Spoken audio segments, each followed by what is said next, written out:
اسی طرح شروع کے اشعار اسی طرح تھے, شروع کی غزلیں اسی طرح تھیں. پھر آہستہ آہستہ جس طرح علم عروض آتا رہا, علم عروض ایک خاص علم ہے جو شاعری کے لیے ضروری ہے, جس میں ہم دیکھتے ہیں کہ اوزان کس طرح ہیں, کہیں کوئی لفظ زیادہ تو نہیں ہے, کہیں کوئی لفظ کم تو نہیں ہے.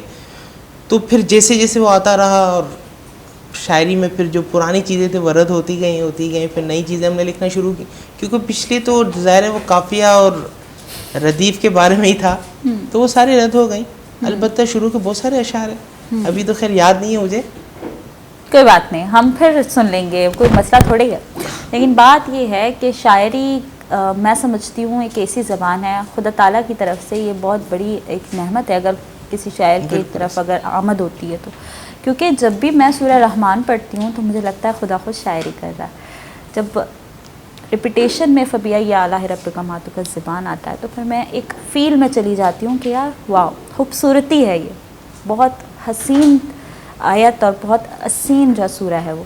خیر آتے ہیں, اگر پوئٹری کے حوالے سے بات کرتے ہیں تو شاعر سے کہتے ہیں کہ جی شاعری کرنا, اگر کبھی کبھی ایسا ہوتا ہے کہ کچھ شاعر ڈیپ ڈیپتھ میں چلے جاتے ہیں کسی چیز کو دیکھ کر اس پہ پوئٹری کرتے ہیں. کچھ لوگ کہتے ہیں نہیں, ہمیں خاموشی چاہیے ہوتی ہے, ہمیں سکون چاہیے ہوتا ہے, ہمیں الگ سے جو ہے نا وہ سیپریٹ بیٹھ کے سوچنا پڑتا ہے کہ ہم پوئٹری کریں. تو کیا ہے یہ آمد کا سلسلہ؟ آمد کا سلسلہ اس طرح ہوتا ہے کہ اس طرح نہیں ہوتا کہ پوری غزل آمد ہو جائے.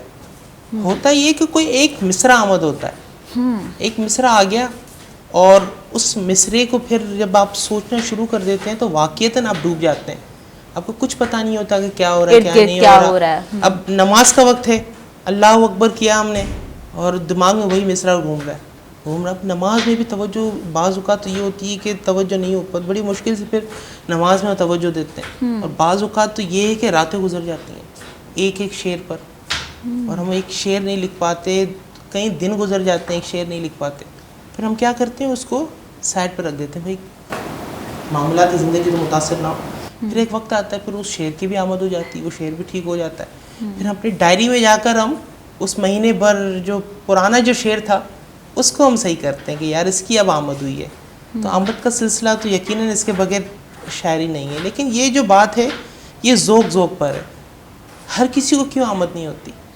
بعض سائنٹیفک ڈسکوریز ہم دیکھتے ہیں تو سائنٹیفک ڈسکوریز کے پس منظر میں یہ بات آتی ہے کہ سائنسدان کو یہ آئیڈیا ایسے آ گیا تھا اچانک, وہ پانی پی رہا تو اچانک یہ بات آ گئی, وہ خواب دیکھ رہا تو اچانک اس نے خواب میں یہ چیز دیکھ لی تو اسے ایک چیز کا خیال اسے آ گیا. تو یہ ہر سب کے ساتھ یہ کیوں نہیں ہوتا, یہ ذوق کی بات ہے. آپ کو جس چیز کا ذوق ہوگا فطرت آپ کے لیے راستے ہموار کرے گی اس کے لیے. ایگزیکٹلی. تو شاعری میں بھی ایگزیکٹلی یہی ہے, آپ کے لیے راستے ہموار ہونا شروع ہو جاتے ہیں. بعض اوقات یہ ہے کہ مہینے گزر جاتے ہیں لٹرلی, بلکہ سالوں بھی گزر جاتے ہیں, ایک شعر نہیں بنتا. اچھے خاصے شاعروں سے ایک شعر نہیں بنتا. ایک سیف الدین سیف ایک بڑے شاعر ہیں پاکستان کے, ان کا انتقال ہو گیا. انہوں نے جوانی میں شاعری چھوڑ دی تھی اپنی, اور کہتے تھے نہیں ہوتی تھی مجھ سے شاعری. پھر بڑھاپے میں دوبارہ شاعری کی آمد ہونا شروع ہو گئی, تو ایک عرصہ گزرا ان کے بغیر شاعری کے. تو یہ سب کے ساتھ ہی ہوتا ہی ہے. ابھی سپٹمبر کے اندر تقریباً 15 غزلیں میں نے لکھی. کیا بات ہے. سپٹمبر کے اندر. اور 2019 کی بات کی جائے تو مشکل سے 2 یا 3 غزلیں لکھی ہوں گی پورے سال میں نے. تو یہ آمد کی بات ہے. آمد کی بات ہے. ذوق اور آپ کے معمولات زندگی کے حوالے سے جہاں پریشانیاں ہوں اور جہاں پر مشکلات ہوں. اب زندگی میں بعض اوقات زندگی ایک ساتھ سیدھی لائن پہ تو چلنے کا نام نہیں ہے, ٹیڑھ پن تو ہر جگہ پر ہے. تو وہاں پر پھر یہ چیزیں بھی متاثر ہوتی ہیں. اس کی خوبصورتی یہی ہے, اپ اینڈ ڈاؤن. بالکل ایسے اپ اینڈ ڈاؤن ہی ہے.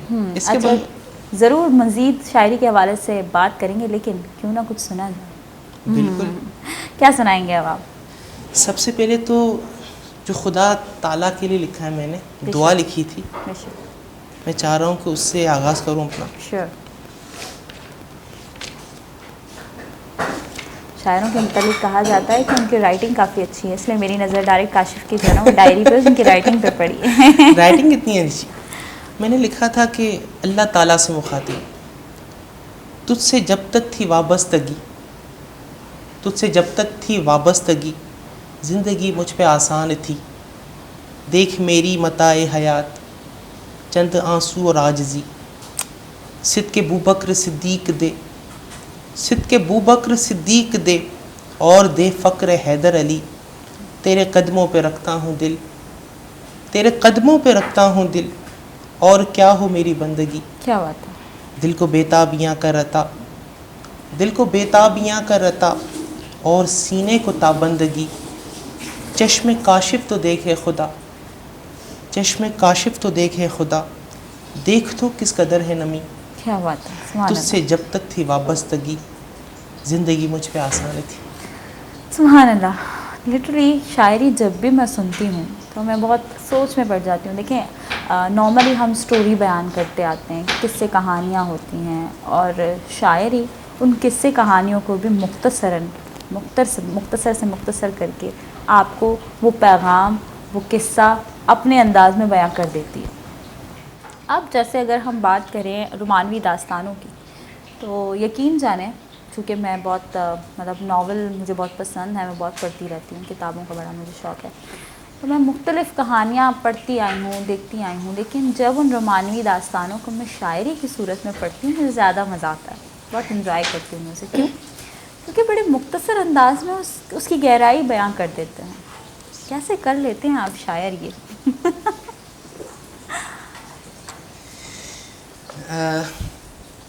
ہمارے جو بر صغیر کے جو بڑے شعراء گزرے ہیں، جس میں شاہ عبد اللطیف کا ایک بڑا نام ہے، ان کی پوری شاعری ہی انہی رومانوی داستانوں سے بھری ہوئی ہے. یہ رومانی داستانیں دراصل انسان کو کسی بھی عام شخص کے لیے بڑا اٹریکٹنگ ہوتی ہے. لوگ جانتے ہیں کہ لیلا کون ہے، مجنو کون ہے، فرحات کون ہے، شیری کون ہے. اچھا یہ کیریکٹر ان کے سامنے، ان کیریکٹر کے ذریعے اپنا پیغام پہنچانا زیادہ مانوس ہوتا ہے لوگوں کو. لوگ اس کو اچھے طریقے سے کیچ کرتے ہیں. یہی وجہ ہے کہ شعراء نے اس چیز کا استعمال کیا. سندھی میں شاہ عبد اللطیف ہیں، اور پنجابی میں بابا بلے شاہ، بابا فرید ہیں. انہوں نے اپنے پورے کلام کا جو مد و جزر ہے وہ اسی بنیاد پر رکھا ہے. اردو کے اندر الطاف حسین حالی، انہوں نے مسدس سے اسلام لکھی، تو وہ بھی دراصل ایک مسلمانوں کو آگاہی کرنے کے لیے ایک پوری داستان جو اسلام کی ہے انہوں نے اس میں سمو دی. تو یہ ظاہر ہے ہر کسی کے بس کا کام نہیں ہے. اگر میں بھی اگر دیکھوں تو اس کے لیے ایک عرصہ چاہیے، ایک بڑا ہنر چاہیے. اس کے لیے آپ فکر کی گہرائی چاہیے جو ان واقعات کے اندر پیغام کو ڈھونڈ نکالے. صحیح. اور یہ ہر کسی کے بس کا کام نہیں ہے. ابھی ان کے بڑے شعراء بھی اس میں بڑے شعراء نے ہاتھ نہیں ڈالا اس کے اندر. یہ جو علامہ اقبال ہیں، اس طرح حفیظ جالندری ہیں، الطاف حسین حالی ہیں، انہوں نے یہ کرنے کا کام کیے ہیں. باقی اگر میں دوسرے شعراء کا نام لوں تو نہیں ملتے یہ چیزیں جو شیری فرحات کی بات کر رہے ہیں اور اس میں سے کوئی ایک پیغام نکال لیا ہے. اسلام علامہ اقبال کی پوری نظم ہے خضر راہ، تو اس میں حضرت خضر علیہ السلام اور پھر ان کا پورا مکالمہ لکھا ہوا ہے. وہ پڑھ کر بندہ حیران رہ جاتا ہے کہ یار یہ کیسا کانسیپٹ تھا، یہ کیسی امیجینیشن تھی، یہ کتنا بڑا پیغام دیا جا رہا ہے اس پوری نظم کے ذریعے. تو یہ علامہ اقبال کی کرنے کا کام ہے، نو ڈاؤٹ. اس کے لیے جو فن درکار ہے، جو مہارت درکار ہے، جو خون جگر درکار ہے، وہ سے بھی اقبال جیسے لوگ ہی دے سکتے ہیں. صحیح بات ہے. کاشف جب پہلے اپنی شاعری لکھی تھی اپنے الفاظوں میں لکھی تھی یا کسی سے کاپی پیسٹ کر کے؟ نہیں، اپنے الفاظوں میں لکھی تھی. کاپی پیسٹ کرنے کی تو کوئی سوال ہی نہیں ہے. دراصل ہم ایک یہ ہے کہ ہم متاثر ہو سکتے ہیں کسی بھی شخص سے، کہ میں اقبال سے متاثر ہوں تو میں اس کے طرز پر لکھوں گا. اس کو کاپی کرنا تو ظاہر ہے کوئی بھی تیسرا شخص جانے گا کہ یہ اس کی شاعری. تو یہ اپنے فن سے بددیانتی کرنا ہے، اور ایسے شخص نہیں ٹک پاتے، وہ چاہے شاعری میں ہو یا کسی میں ہو. ساگر صدیقی کا ایک بہت بڑا نام ہے.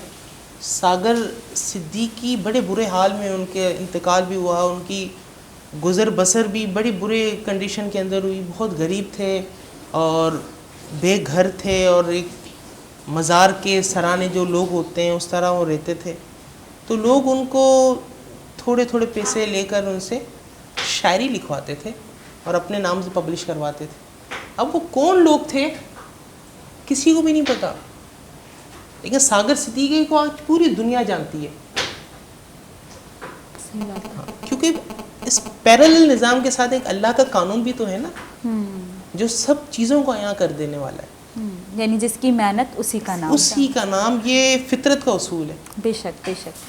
کاشف, ادب کی طرف آپ کا یہ شوق اور ذوق فیملی کی طرف سے کتنی سپورٹ ہے؟ فیملی کی طرف سے اچھی خاصی سپورٹ ہے. اس کی بہت بڑی وجہ جو ہے وہ یہ ہے کہ میں جس خاندان سے میرا واسطہ ہے یا جس خاندان سے میں تعلق رکھتا ہوں وہ سندھی شعراء کا خاندان ہے.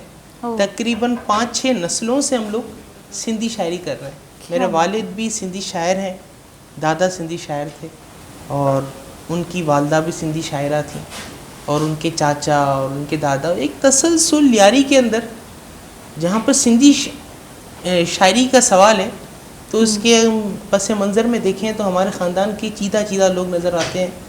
تو یہی وجہ ہے کہ گھر والوں کی طرف سے ہلڈل نہیں آئے. البتہ یہ کہ 9 میٹرک میں چونکہ شاعری ایسا تھا کہ وقت زیادہ اس کے لیے درکار ہوتا ہے, تو گھر والوں کی طرف سے خصوصاً بہنوں کی طرف سے یہ تھا کہ آپ پڑھائی پہ توجہ دیں. تو ممکن تھا کہ شاعری چھوٹ بھی جاتی, لیکن یہ کہ میٹرک میں ایک استاد تھے, محمد ریحان نام تھا ان کا, انہوں نے وہ چھوٹنے نہیں دی مجھ سے. انہوں نے کہا کاشف یہ خدا داد صلاحیت ہے, اس کو معدوم مت کرو, اس کو ختم ہونے مت دینا. تو ان کی یہ بات ایسی لگی ہے کہ میں نے کہا دنیا یہاں کی وہاں ہو جائے, میں نے نہیں چھوڑنی شاعری. کیا بات ہے, یہ بہت خوبصورت بات ہے. ادروائز ہم دیکھیں تو بہت کم نوجوان پوئٹری, ادب اور ادبی نشست کے حوالے سے بات بھی کرنا پسند کرتے ہیں. ناؤ ڈیز آپ بھی جانتے ہیں کہ سوشل میڈیا اور باقی تمام چیزوں میں بھی ہم بس بقول افزا کے کاپی پیسٹ کا سلسلہ چل رہا ہے. اور دوسری بات ہمارے نوجوانوں کے انٹرسٹ کے مطابق مطلب مختلف چیزیں ہیں. بہت کم میں نے دیکھا ہے کہ ادب کی طرف ان کا جو ہے نا رجحان ہو یا ادب کی طرف ان کی توجہ ہو. تو یہ بہت اپریشیٹیبل بات ہے کہ آپ اپریشیٹ کیے جائیں گے یقیناً اس چیز کے لیے. اور اچھی بات یہ کہ فیملی سپورٹ بھی ہے. فیملی کا ہر طرح سے جو ہے نا وہ ساتھ رہنا اور ساتھ دینا آپ کو مینٹلی طور پر ریلیکس رکھتا ہے. اسٹریس کو آپ کیسے ریلیز کرتے ہیں؟ ویسے میں پرسنلی کہوں کہ مجھے بڑا اچھا لگتا ہے. مرزا اسد اللہ خان غالب میرے فیوریٹ پوئٹ ہیں. ایز یوزول میں کہتی آئی ہوں کہ میں ان کے لیے تو میرا ایک الگ ہی کریز رہا ہے ہمیشہ سے. لیکن بات یہ کہ جب بھی میں کبھی کسی مطلب نارملی فری ہوتی ہوں یا مجھے تھوڑی مایوسی یا ایسا فیل ہوتا ہے کہ میں بالکل اداس ہوں یا میں بالکل بور ہو رہی ہوں, تو میں شروع کر دیتی ہوں پوئٹری. مطلب دیوان غالب لے کے بیٹھ جاتی ہوں, جی فلاں غزل پڑھ لی, تو بڑا مزہ آ رہا ہوتا ہے. مطلب بالکل میرا موڈ ٹھیک ہو جاتا ہے, اسٹریس میرا ریلیز ہو جاتا ہے. شاعر خود اپنا اسٹریس کیسے ریلیز کرتے ہوں گے؟ جی آپ جو شاعری پڑھ کر اپنا اسٹریس ریلیز کرتے ہیں, ہم شاعری لکھ کر اپنا اسٹریس ریلیز کرتے ہیں. بعض اوقات یہ کہ ظاہر اسٹریس تو زندگی کا حصہ ہے, اور سب کچھ زندگی کے اندر ہوتا ہے. پازیٹیویٹی بھی ہے, نگیٹیویٹی بھی, انہیں کے اتار چڑھاؤ کا نام ہے زندگی ہے. تو اسٹریس بھی ظاہر آتا رہتا ہے. اور تو اس میں یہی ہے کہ ایک تو ہے قرآن, بہترین قرآن ہے. قرآن کے اندر الفاظ کی ایسی ہم آہنگی ہے. آپ نے ابھی ذکر کیا سورہ رحمان کا, تو جس طرح قرآن کے اندر الفاظوں کا استعمال کیا گیا اس کے اندر ایک ایسا میجیکل وے ہے موٹیویشن ہے. مطلب اللہ مجھے تو جب میں پڑھتی ہوں, میری کوشش ہوتی ہے کہ میں ترجمہ و تفسیر کے ساتھ پڑھوں. تو میں پڑھتی ہوں نا تو مجھے ایسا محسوس ہوتا ہے ایک موٹیویشن ہے جہاں میں, اور اتفاق ہے یہ میں نے شاید پہلے بھی کہا تھا کہ میں نے ایک ناول پڑھی تھی میرا احمد کی, اور اس کے بعد ایسا ہے کہ میں جو ہے نا وہ جب بھی کنفیوز ہوتی ہوں تو جب میں قرآن پاک کھولتی ہوں اور ایک ایسی آیت میرے سامنے آتی ہے تو مجھے ایسا لگتا ہے مجھے گائیڈ کر رہی ہے. بالکل ایسا ہی ہے. یہ نیچرلی, یہ فطری طور پر اللہ کی طرف سے بندے کو راہ دکھانے والا. بالکل ایسا ہی ہے. ایسے بارہا ہوئے ہیں میرے ساتھ.